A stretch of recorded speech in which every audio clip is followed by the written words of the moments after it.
It's House Music Friday, even though it's not even Friday. It's not house music. Is it not? I don't know. I don't know what it is called these days. I'm so out of touch. Yeah, that's right. This is a Lazy Money Machine podcast with Eric ten Hava, Graham Brown. We talk about passive income, lifestyle design, and almost anything in the middle. We like to grab celebrities to listen to what they have to say, but or we look at articles in the news.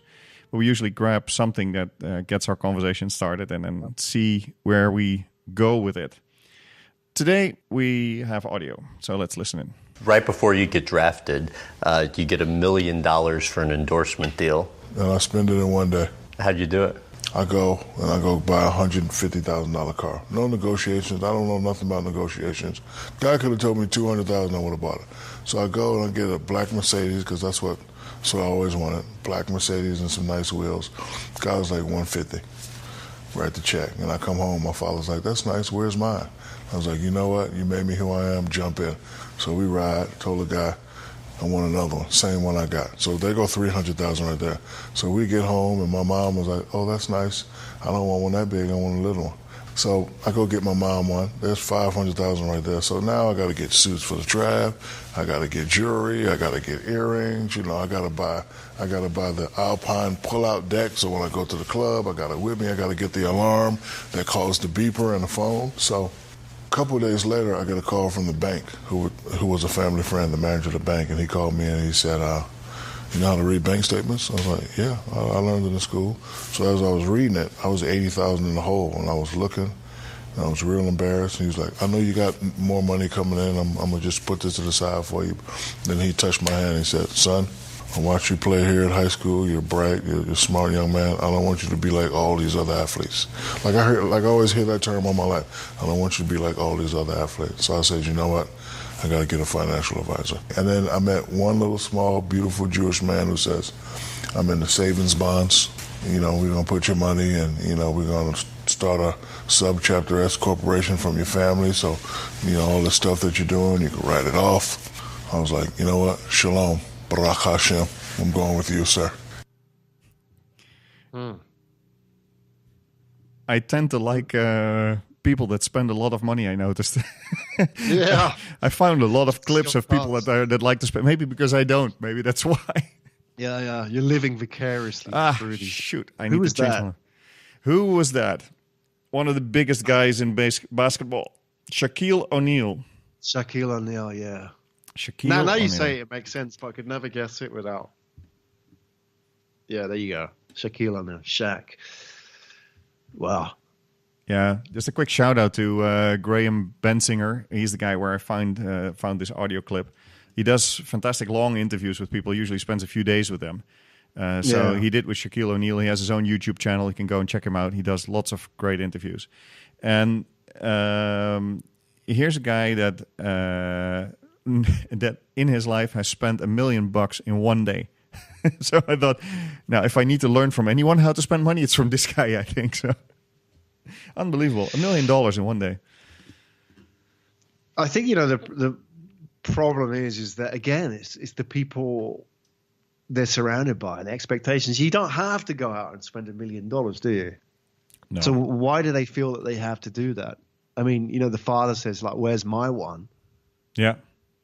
And I don't know. I mean, he gets the same Mercedes as Shaq gets. Yeah. Yeah, it's interesting, and it happens over and over and over again. He's there's so many example of, you know, celebrity, artist, you know, athlete who just completely goes and blows his money away. Yeah. Yet what he said is, you know, he got a business manager pretty quickly. And actually why I wanted to play this clip is because he says, you know, this advisor that he gets, this small Jewish guy, as he calls it him in the interview, is telling him, "I don't want you to end up like all the other athletes." And it rang a bell with him. And he's been so lucky, I think, that he found somebody like that and trusted somebody like this. Because in the interview, he explained some other people that he's been working with who clearly were not, you know, looking after his interest, but their own interest. And then he says, I'm blessed that I found this guy because he was really, you know, he put a conservative plan for me in place to, you know, put my money away, structure a company so that my family is safe, etc. and keeps him sane. That's what he says, right? Yeah, because it's not something that would come naturally, I suppose, to pick a financial advisor like that. But people don't trust other people with their money, do they? So how can you find a good financial advisor? Well, I used to be a financial advisor, and my experience tells me you don't need a financial advisor. Right. You just need good financial advice. Yep. I think it's the main thing. Because the problem with financial advisors, and sort of to go back to my point about people don't trust them, is that most financial advisors are effectively sales guys. Yep. They're selling you financial products. So, they work on commission one way or another. They make more money the more you buy. And often they're tied to a company as well. Yes. So, they may say they're independent, but they're not that independent, right? So, I haven't answered the question, but I think the key is that financial advisors are not the only source of financial advice. Yeah, and my view on this is that I think you can use financial advisors, but then use the ones that you pay for their advice. So, Right. for instance, if you want to know all the different options that are out there for you to maybe invest your savings, then there are people that will help you put a plan together and being paid for it without selling you any of the investment instruments. I think if you do anything, do that, because it might open your eyes to what's out there in the market. It might help shape your thoughts. I don't think that's bad, but I think if you have these guys that are called financial advisors but are actually there, with a big suitcase full of printed out brochures and go through from one glossy one to the next, I would be very wary, because they're not there to advise you. They're there to sell you, and that they're not in there for your best interest. They're there for whatever product makes them the most money. Yeah. What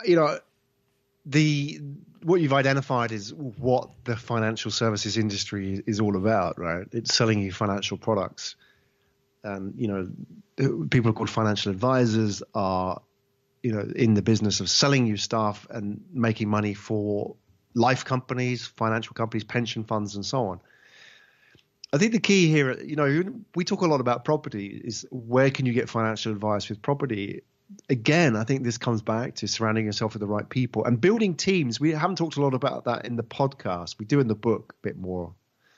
But build a team. You don't have to create a payroll, do you? You don't have to employ people. You don't necessarily have to pay people either. But if you can find a builder, an accountant, an investor, like an angel investor, these people know stuff, and you'll learn from them. If you can go to them and say, hey, look, this is what I'm trying to achieve with my property portfolio. Would like to work with you on, if I find something in an auction, would you come and have a look at it?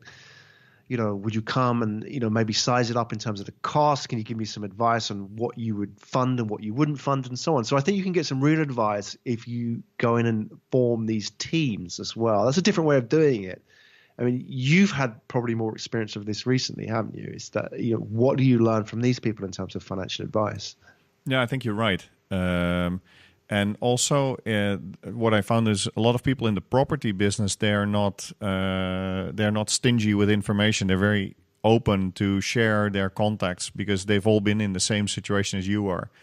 And what I found is that for instance, on another side, we do development work here in Jakarta. We have friends here who do the same thing, very close friends of us.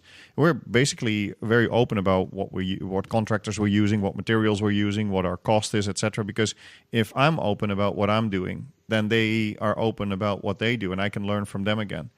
And I think that's really how oftentimes this works. But especially, I think in property, I found that people are usually very willing to get you started, but it needs to come from the point of view of I want to make the effort to learn and get into this business. If it comes from the point of view of please tell me which building to buy and that's it, that kind of advice doesn't really work. But if people are seriously interested in getting into this business, me personally, I'm always quite open about what I'm doing and putting them on the right track if I can. A lot of the advice that we are looking for is that kind of advice, isn't it? The stuff that you can learn from people. You know, people share Yes. information and so on, and that's really valuable. And then there's sort of the really technical advice, like, okay, let's say you're setting up a company, you need to pay for that kind of advice, right? If it's a specific setup, like you're doing something offshore or you have a complicated structure, that's where you really have to pay Yes. to get the advice, and often, you know, you can get it from a service provider. So I think it's important to know that there's not just one sort of financial advice, which is the paid financial advisor. There are many other ways to get this advice, and probably better ways as well in many respects. Yeah, I'm sure, and these people are out there. Would you be interested to listen to Shaquille O'Neal's worst business decision? Of course. All right, here we That's go. what it's about. Yeah, here we go. It can't One be of worse your than biggest 400K. business. Oh, sorry. Say that again. I was going to say it can't be worse than 400K on pigeons and cats, but go on. Let's Yeah, see. no. Yeah, let's listen in. One of your biggest business regrets, Starbucks and Oh, Howard the Schultz. worst. Tell the story. So my agent calls me up and he says, Howard Schultz wants to do business with you. And I'm like, coffee. Because growing up in my household, never seen a black person drink coffee. So it was my thought process that black people didn't drink coffee. In my house, it was always sweet tea, hot chocolate. I've never seen a person. So I thought they didn't drink coffee. So anyway, Howard says, Shaq, I want to give you the opportunity to go in with me and open up these Starbucks franchises in African-American communities. And I'm always a guy that, if I don't believe in it, can't do it. Will never do it. No amount of money can make me endorse something that I'm not 100% behind. So I looked at great Howard Schultz's face and said, black people don't drink coffee, sir. I don't think it's going to work. And you should have seen his face. He was like, all right. And, we're still good friends today, but that was one of my worst business decisions. Because now every time on every corner in every city, in every country, I see a Starbucks, I'm like, oh. And then Magic came and did the deal after me, and he just did great with it. Okay. So he was asked to invest in Starbucks. And Yeah. he passed on the opportunity. Well, I think, I mean, you can laugh about it because we've all had that, right? There's probably investments which passed you. Which I know right. one. There's a motorbike taxi service here called Gojek, and I vividly remember the founder coming to me with his team, and we back then we were running the SMS business, and pitching his business to us, and we were like negotiating about how much we would invest, etc. And I think they didn't agree with our terms, but to be honest, I think. In those days, I think we were negotiating about $200,000 investment.